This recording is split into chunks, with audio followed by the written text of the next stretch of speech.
Hello, and thank you again for joining me here for your liturgical reading for your consecration.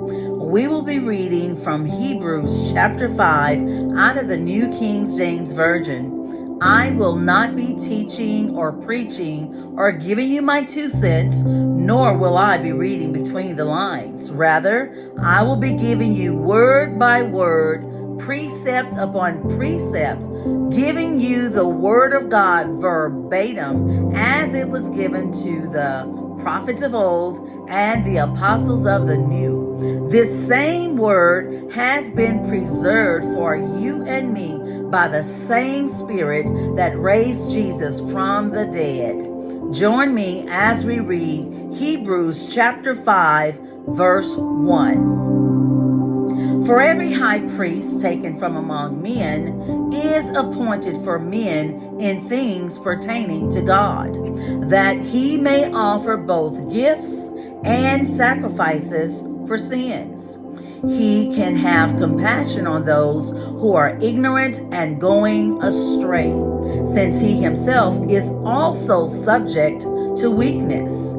Because of this, he is required, as for the people, so also for himself, to offer sacrifices for sins. And no man takes this honor to himself, but he who is called by God, just as Aaron was.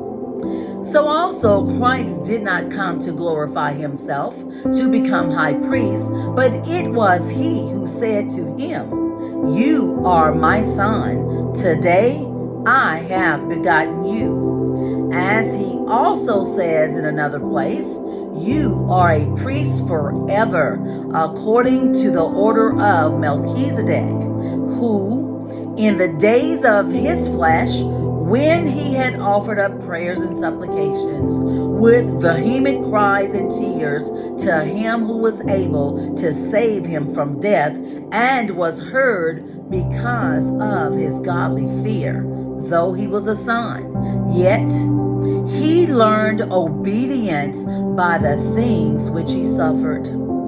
And having been perfected, he became the author of eternal salvation to all who obey him, called by God as high priest according to the order of Melchizedek, of whom we have much to say and hard to explain, since you have become dull of hearing. For though by this time you ought to be teachers, you need someone to teach you again the first principles of the oracles of God. And you have come to need milk and not solid food. For everyone who partakes only of milk is unskilled in the word of righteousness, for he is a babe.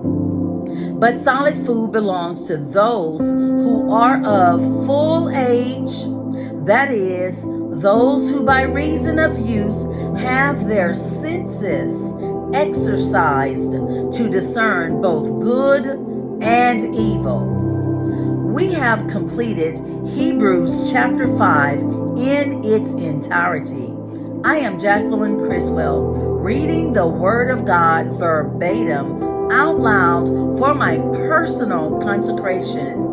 I have been sent to you to aid you with your consistency in reading the Word of God for your soul's salvation. I am not new to this. I am true to this. Please join me as we advance the book of Hebrews to Hebrews chapter 6 on our next podcast. Thank you, and may God bless you.